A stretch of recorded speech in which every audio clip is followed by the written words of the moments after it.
Welcome back to the Miami Marlins franchise. It's opening day of Season 5, and after 4 years of rebuilding, the start of this year feels a little different. I like the offseason that we put together this year, and I made sure to address the pitching staff after we put together one of the worst pitching seasons of the entire franchise. I added Shane Baz in free agency, who immediately becomes the number 2 arm in this rotation and should give us some much needed stability. I then decided let's bring over a second Tampa Bay Ray pitcher. Ryan Pepiot, I think, is in line for a bounce-back season. Following a couple promising years, Pepiot took a step back last season, and I'm hoping he can regain that previous form with us. We have him on a 2-year contract that's really reasonable at $15 million a year. And I'm excited about this late inning bullpen with re-adding Jose Alvarado, who pitched for us for half the season last year and then was traded near the deadline. I also brought over last year's Twins closer. Cole Sands put together a 45-save season. He now becomes our 8th inning guy, and we have him here on an absolute steal of a contract, getting him signed to a 2-year deal for over $1 million less a year than he was asking. If the pitching takes a step this year, I believe in the build. I think we have a team that's going to continue to ascend, and we have the kind of talents on this team that can make a big difference. With guys like Joe Brown now going into his first real full season as a starting major league player. It's a really young team. I like how it's coming together. Xavier Edwards is now the veteran of this offense at 29 years old. But we have our standouts, of course, with Hank Holder, the shortstop who is now 20 years old, entering the 3rd season of his career, and hopefully he's able to play more like his rookie season than the sophomore slump we ended up seeing last year. And it wasn't really the entire season that was bad. It opened bad like the first 4 to 6 weeks, and then the last 4 to 6 weeks were also pretty poor. In that last episode, I covered like 40 or 50 games. He hit 1 home run in that time, and that ain't Hank. And then you've got the veteran Evan Carter now entering the last season of arbitration, and he solidified himself as a true star on this team the last year and a half he's been here. And we're going to open this season by offering Evan Carter a long-term extension. What is it gonna take? He is seeking $31 million a year, and we have a deal. We have taken care of Evan Carter's contract. We sign him to a 5-year extension through the 2034 season. He's going to make more than if I had offered this contract a little earlier in the process.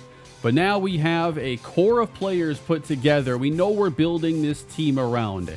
And there still could be another big contract at some point, maybe for Yuri Perez if he really establishes that dominant pitching value this season.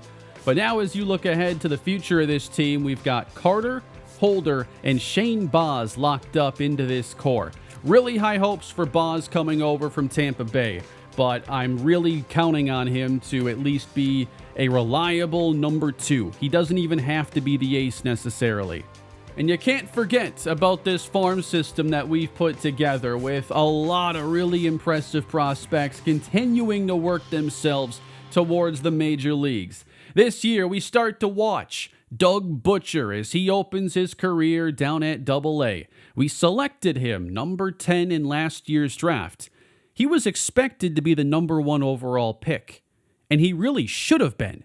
But we got him instead, and I'm excited to see how his career comes together with that elite contact against righties, high plate vision, high discipline. He should be a very high on-base player. There are some things we have to work on, mainly with defense and overall durability, which I hope doesn't affect his path to the bigs.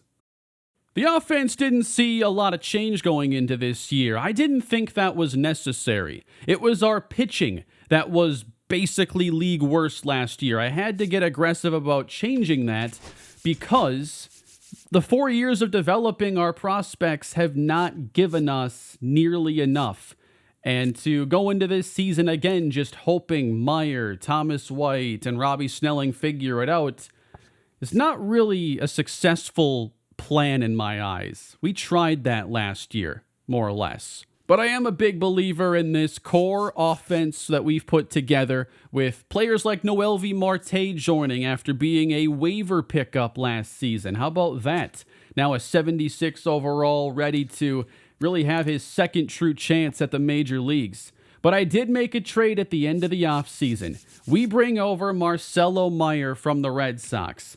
Now, Meyer in this series has been pretty disappointing. It was just last year he began to start figuring it out over a 55-game sample. He started getting on base more. At least he was hitting at a more major league standard.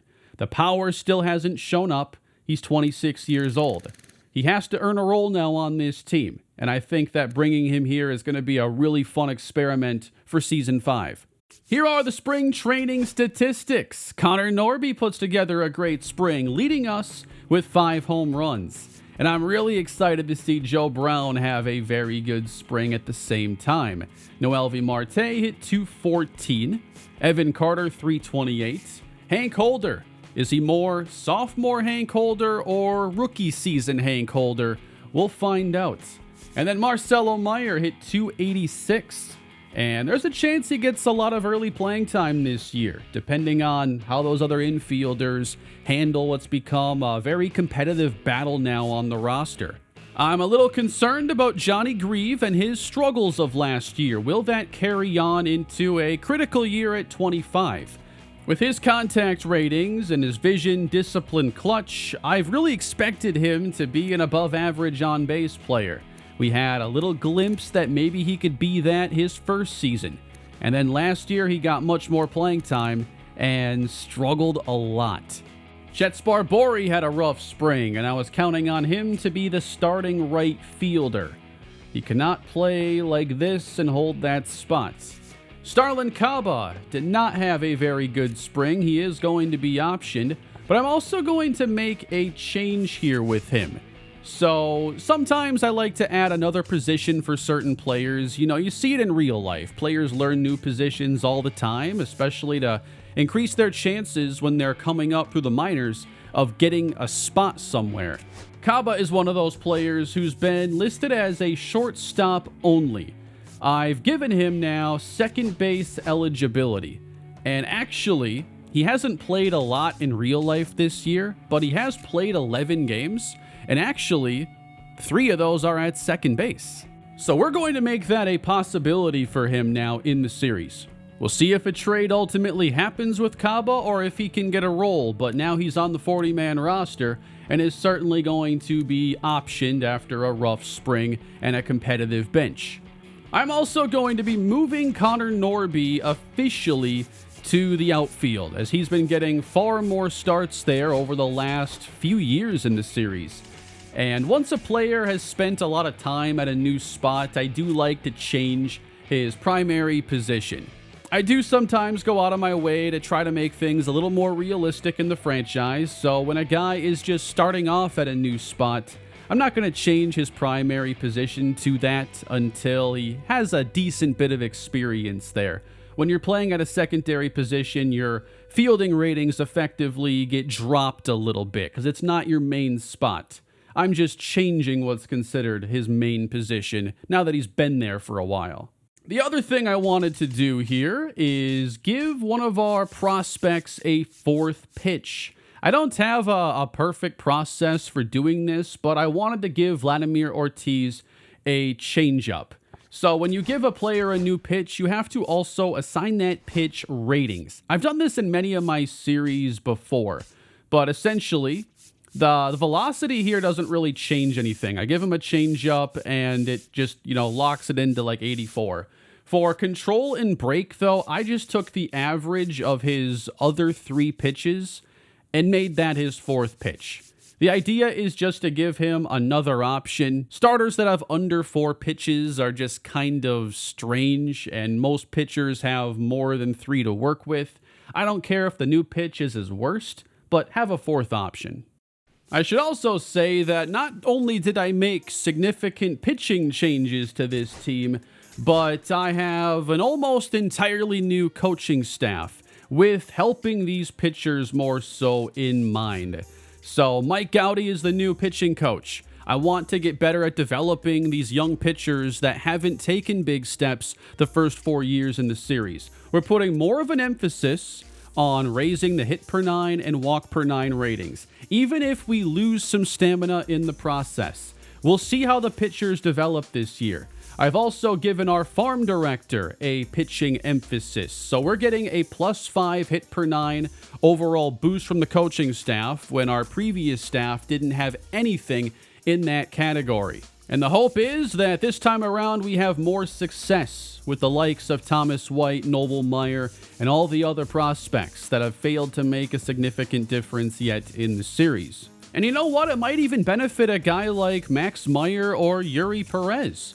Perez didn't exactly have an elite season last year, and I think that we've been looking for him to take another step in the series. If we weren't getting everything we could out of Yuri Perez, then it makes sense that we didn't get the most out of anybody else in the rotation. I like to think that we're taking things now in more of a pitch to contact and control type of role, forcing batters to kind of play our game and not give them too much to drive, and see if that emphasis helps us actually bounce back and have the type of pitching season we're capable of. With that being said, the pitching in spring training gives us a lot of very good signs. The starting rotation played excellent. Yuri Perez, Shane Baz, very stingy here in the spring. Max Meyer, one of the best, only giving up a single run in his 24 innings of work. Ryan Pepio, playing with a little pep in his step now, 24 strikeouts in 23 and 2/3 innings. Milt Merrifield struggled though, so he might not make this opening day roster this time around, but I'm very happy with what I'm seeing here from the spring. Batting average still on the lower side. Offensive scoring is going to come in tied for 20th, but in terms of pitching, compared to the complete mess we put on the field last year, this was the type of spring you hope to have. Now we need to see it continue on into the real thing here today. But first, we have to set this 26-man roster. Players not making the roster cut include Starlin Caba, Javier Sanoja. Cole Carrig is actually going down, as I'm going to give the backup catching job early this year to Joe Mack. He is a very good defender, and I would like Carey to get a few more everyday at-bats to try and boost his offense. I still feel really good about his role, but I think that it's a good time to get some other guys on the bench, and Carey can go maybe raise the hitting ratings a little bit more. Robbie Snelling will have his third and final minor league option spent this season. We will attempt to pass Jack Leiter through waivers, and this is the best time of year to do it, because there are hundreds of players getting waived, so it's a little bit easier to have certain guys make it through. We'll spend the final option on first baseman Tyler Soderstrom. These are the full cuts. PJ Morlando goes down, and Troy Gates, I just don't trust him quite yet. You know, I tried to include Valente Biozzo in the Marcelo Meyer deal to give the Red Sox maybe a fifth pitcher. They ended up DFAing him on February 20th. And since then, he has been claimed and waived over and over and over again. This is out of control. And now here's the waiver wire going into the season. Gavin Stone at 81 overall is now out there. This would be the spot last year where I ended up claiming Daniel Espinal. The issue this year is I really don't have room to just be experimenting with guys. His last season was good in terms of advanced numbers. It was bad on the surface with a high ERA. Might have just had a couple unlucky, hits coming with runners on situation. I'm not going to do it though. Not at 30 years old, $5+ million a year. Someone else can do it. I'm rolling with the guys we have going into the year in the rotation. Got Hai-Sung Kim here as an intriguing option, but the infield is pretty packed on this roster. Probably nothing to really do here with how competitive spots have gotten. And it looks like this year we open playing in San Francisco against Logan Webb and the Giants. So the starting rotation features Yuri Perez, Shane Baz, Max Meyer, Ryan Pepio, and then Noble Meyer. I want to try Thomas White in more of a relief role. He hasn't had a lot of major league success, but I noticed that in the spring, in more one-inning capacities, he was doing pretty good. And I think with some of these guys that haven't really panned out as starters quite yet, I'm okay giving them some more innings in the bullpen to see if that's their role instead. And a guy like Thomas White doesn't have a whole lot more potential growth. I think he has like 80 or 81 potential. Robbie Snelling, I think, is a solid 80. But yeah, I'm okay trying this out. His potential's an 82. But that keeps us from having to spend his option at this moment. And here's the lineup I've constructed for Season 5. You'll notice Johnny Grieve coming off the bench to start the year. I'm giving Marcelo Meyer the start at third base today. I want Johnny to platoon against lefties. That's what he does best. Let's let him focus on that as he gets back on track. And then he can also provide a backup spot then for Joe Brown at first base. Drew Jones is the primary backup outfielder this season. Very good in the field, very good speed. I also think this is maybe his ceiling with this team. He has a very low beat potential. He hasn't been a great hitter throughout his career, so I don't see it getting a lot better than it is. So bench outfielder is his new role. Luke Keeschel, he's the primary backup infielder at second and third, can also play a little center if he needs to. I just thought he played pretty well throughout last season. Johnny Grieve, Joe Mack. And then, of course, Marcelo Meyer will come off the bench against lefties. And we'll see who ultimately ends up being the best third baseman on the team this year. And with that, everybody, we are ready now to jump into opening day of Season 5. I'm looking for us to take a big step forward this year and have the chance at competing for our first wild card season in the franchise. I'd like to see 80-plus victories this year, and I want the pitching to be significantly improved. If we were 29th in team ERA last season, I'd like to get back inside the top 20 teams at the least. I think we have a lot more upside than that given this rotation. If everything comes together and I was right in the staff changes and the 2 free agent additions. I want to see a big season from Hank Holder and the continued growth of this roster that still has so many young ascending players. Here's the budget and revenue this year, expecting to pull in $226 million. We have around $40 million in budget space. Not too bad. We've spent a lot of time building the team up here in the franchise. Is this the season the effort pays off with the type of year that we've been waiting for? Let's find out as a new season begins and Logan Webb pitches to Xavier Edwards. And from Oracle Park, welcome into year 5, everybody. Edwards ended last season with a torn MCL. And I figured with the 6-month, maybe 7, I forget how long it was between the injury and opening day, I didn't have to adjust the injury length this time around. But Edwards quickly down 0-2 in his comeback at bat. And chops to the right side. The bare hand throw gets him. Now, last time I played a full game with the team was the last game of year 4. We had 1 hit in the shutout. Hopefully we do a little bit better today. These are the projected averages, though. Definitely low on Marcelo Meyer, Noelvi Marte, and Connor Norby. Also expecting Agustin Ramirez to take a step back. I don't like those projections. Let's see if we can prove them wrong as Hank Holder begins his 3rd season.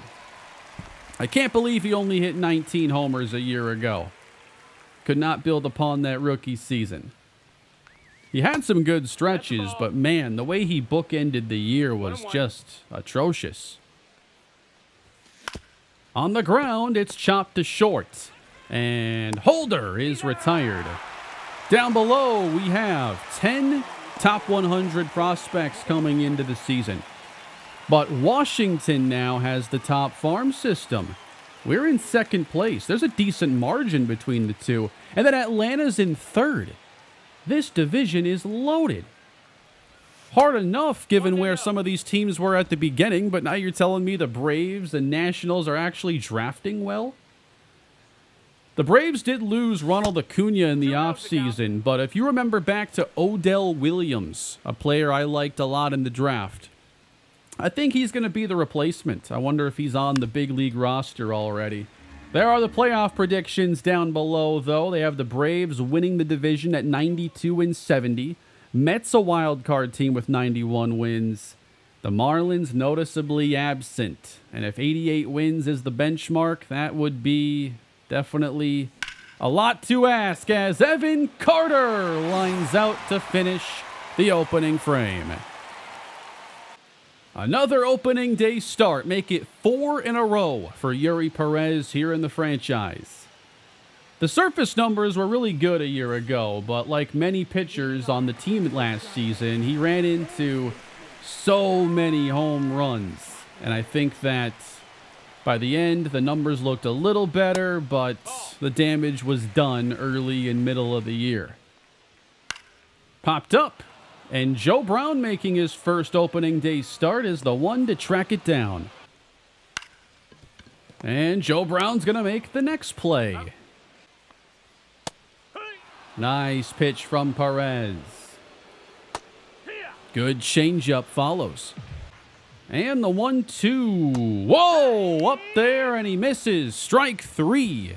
A scoreless first.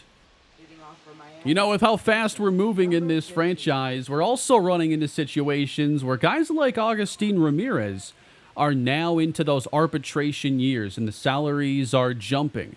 So expectations are going to be high if players stick around in this core. You know, I'm used to so many of my series, I get good players, say in like Madden, and I'm like, yeah, we're going to have that guy for 6 to 10 years.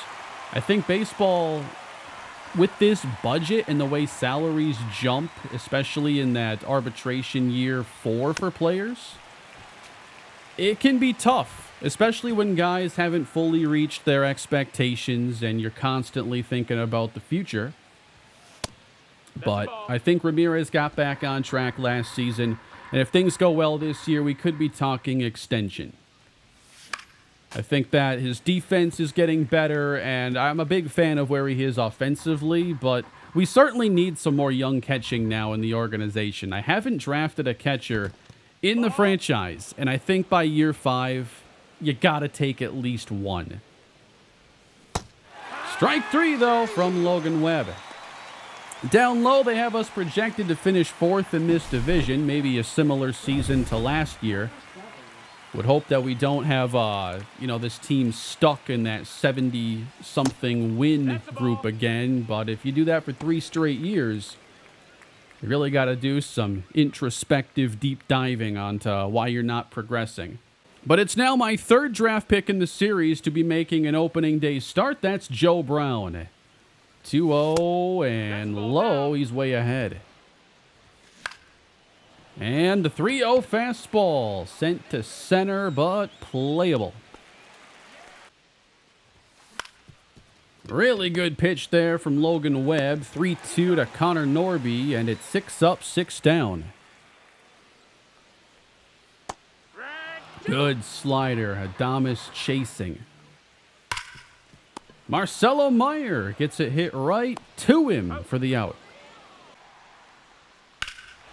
That's a drive from Josh Naylor. He connects on the changeup, and Carter makes the catch right up near the fence.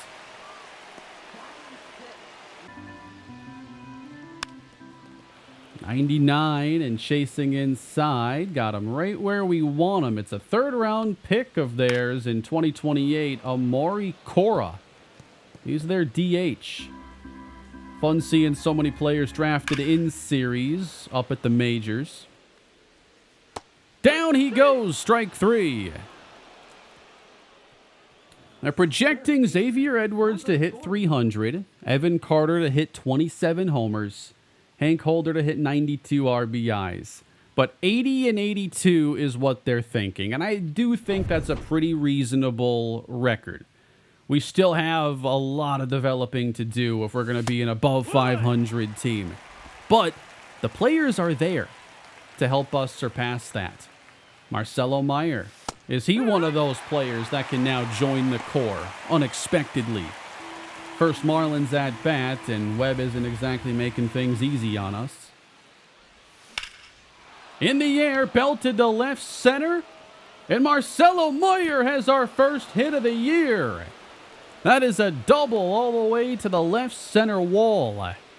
And that's how we get the offense started this season. And in his time in Boston, this is something he has shown relatively little.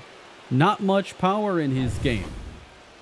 We'll see what developments he can make. And speaking of guys getting a chance at a fresh start in Miami, MLB Marte.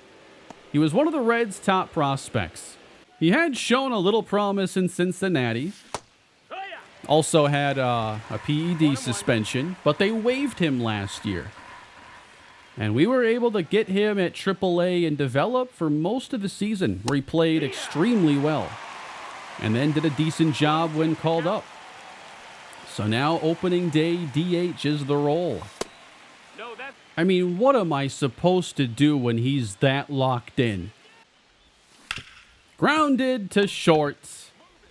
And Marte is retired. I think it's fun to have the roster where it is right now. Back up the middle, Sparbori into center, and that is going to bring Meyer to the plate, and he scores.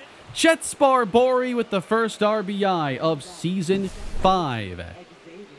Like I said, I love where the roster is right now because the players out there, they have a chance to be really, really good. There are so many possibilities for this year. In the air to left and caught. Edwards retired again. Holder falling behind Webb again. Wow, on a sweeper away, right to Naylor to finish the inning. Base hit now for Patrick Bailey, who's probably going to keep me from stealing too many bases in this opening series. Nasty stuff from Yuri Perez. This is what you get on opening day. Most likely a low-scoring, fast game. Popped up. This will be Marcelo Meyer's play. And then the grounder. Meyer starts a 5-4-3 double play.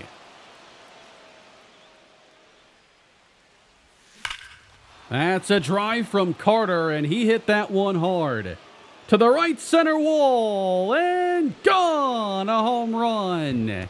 First of the year for Miami, and it's last year's offensive team MVP, Evan Carter. He came so close to 30 homers and 100 RBIs. I think he ended on 28 homers and 95. 2-0 Marlins. He gets really risky with these sweepers that just clip the inside edge. 3-2 to Joe Brown. And that is going to be a walk. So good on that lower part of the strike zone. A lot of sinkers, change-ups. Got to be patient against a guy like Webb when he's on. And he struck him out.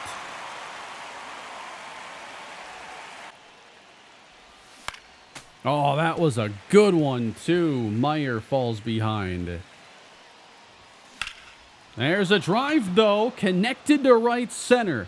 First hit came in the left center gap, and now his second comes in the opposite gap. Marcelo Meyer drives home Joe Brown, and it's 3-0 Miami.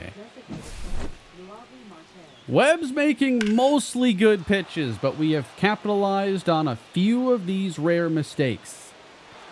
No way they're taking him out already. Man, we're into this giant bullpen already. 3 2/3 for Logan Webb. That feels so early. Only 4 hits allowed. I get it, like 3 runs, but that's an early hook. Noelvi Marte, that's not getting caught. Extra bases again. I love playing here. This is a nice outfield to try and get extra base hits in the gap. And that's a triple that puts us up 4-0 on opening day. Look at the guys having fun. Struck him out looking. Good fastball from Perez. He's now gone just as deep into this game as Webb. That's into center field. Adames now. He'll probably try to stretch this. Carter from center, and the throw is offline. He's advancing. Ramirez in time to get him. Xavier Edwards. Nope, that first hit still has to wait. And another weak hit from Hank as he will move to 0 for 3. Off the wrist, can he recover? I don't think so. Carter is too speedy. Popped up by Agustin Ramirez. And the Giants will get a 0 on the board.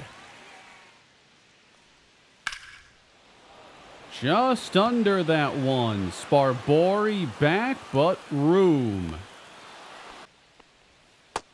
Perez now loses his command and walks Elliot Ramos. It's Cora's MLB debut even. Second career at bat. Should have been strike 3. Letting the home plate umpire hear it a little bit. And now a drive to deep center field. Long run for Carter. He runs it down and spoils Amaury Cora's first career hit. Hey, they're the ones who angled the outfield like that. This ballpark's asking for some deep flyouts. You can see why they call this a pitcher's park. And now Carter, hopefully he caught his breath. He has to get back at it. Inning over.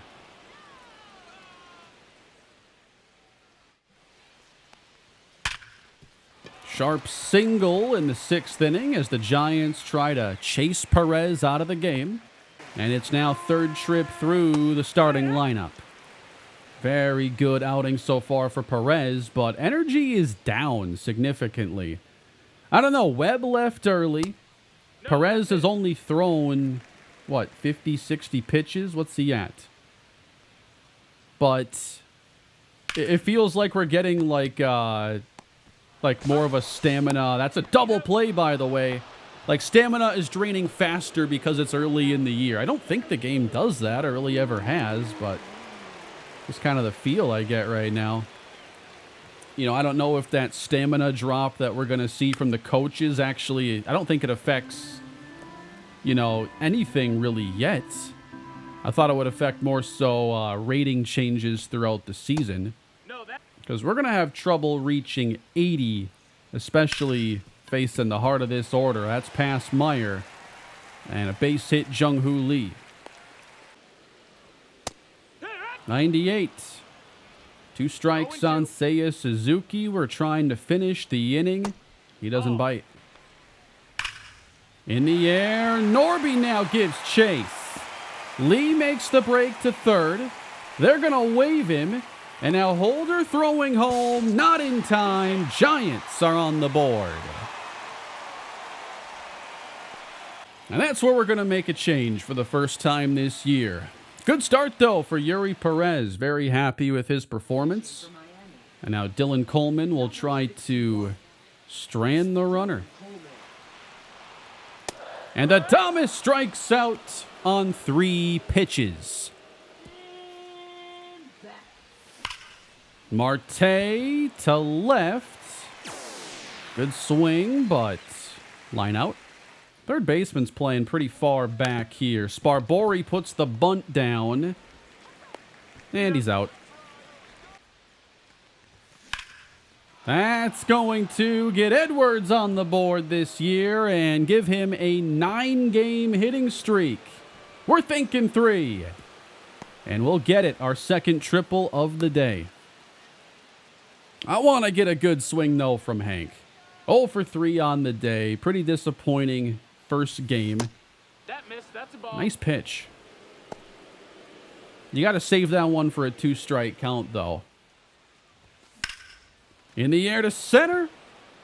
It's hit right at Jung-Hoo Lee. And the inning is over.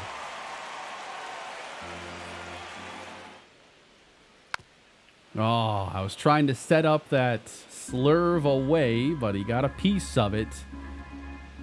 We'll get him on a high fastball instead.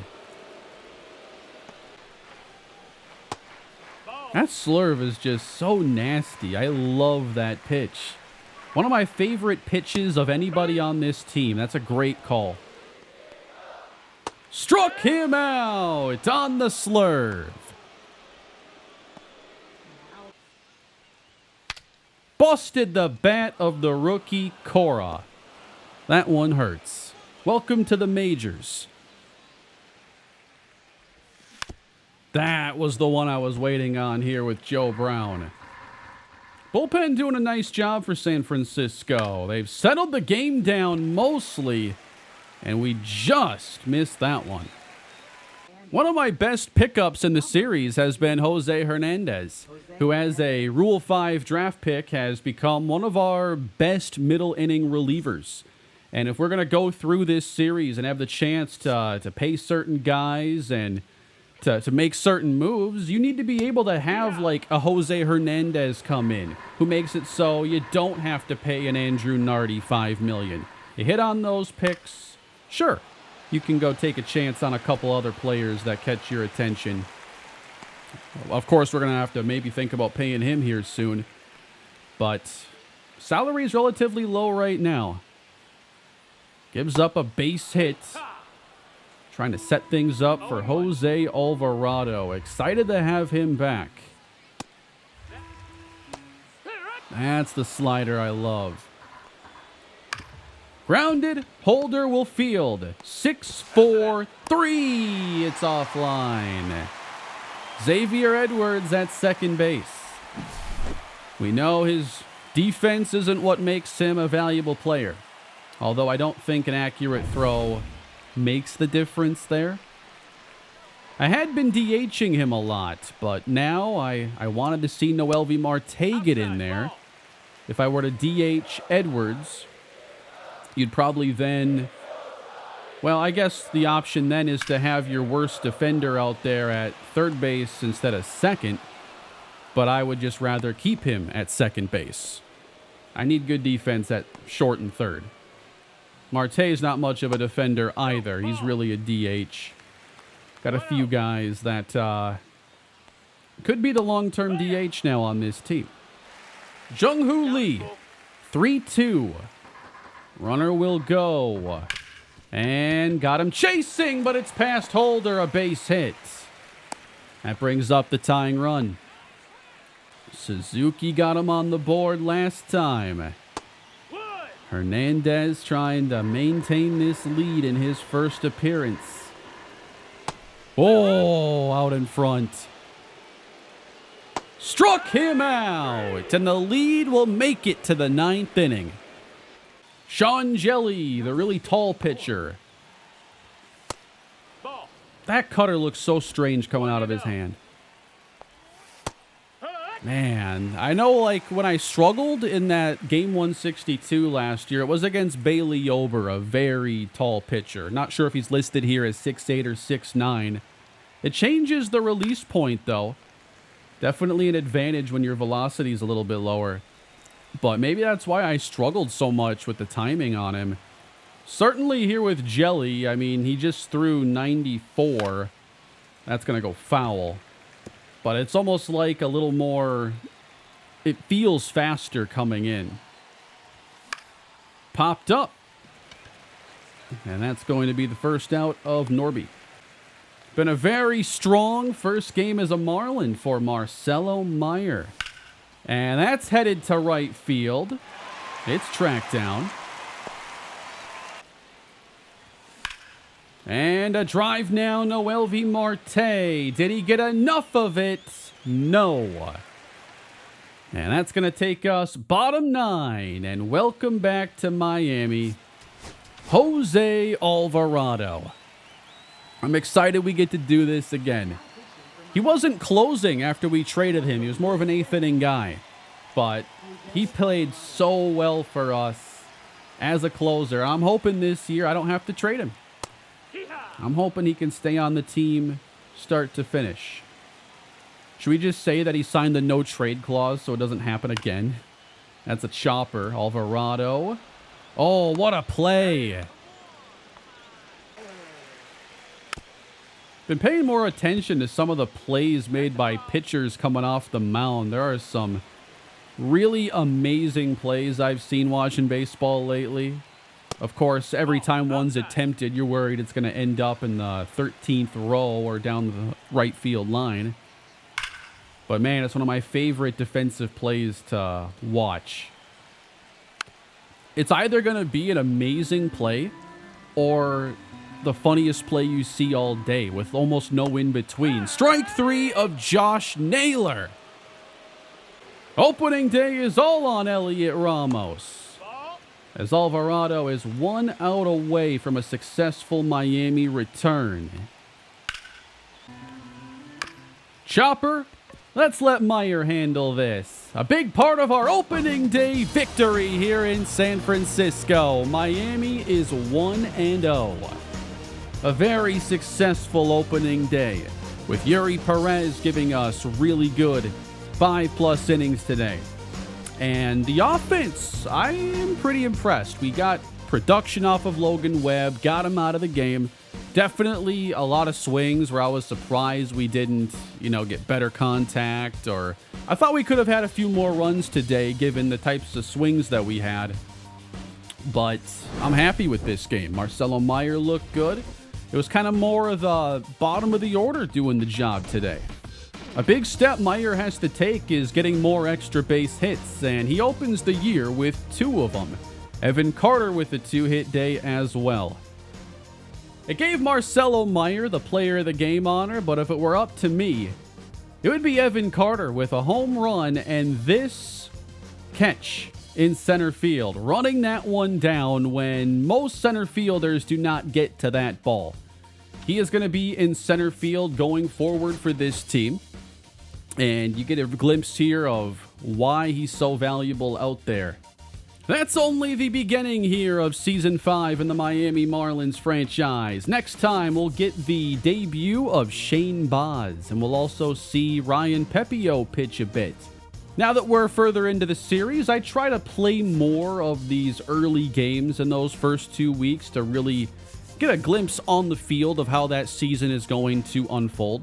I'm interested in doing some streaming to get some more games played and to spend some more time trying to develop some of these guys and hopefully have some offensive success.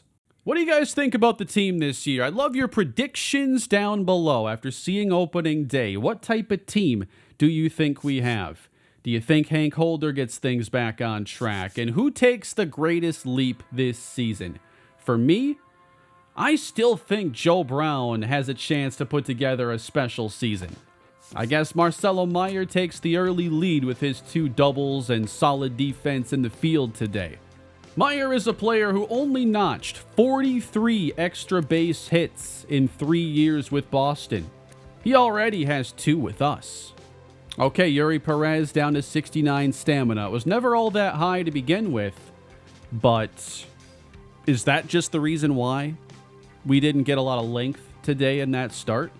We'll see what awaits us here in Season 5. I think it's going to be the most exciting season of the franchise yet. Thank you all for watching today's video. Please leave a like and subscribe to the channel, and the fish will return again soon.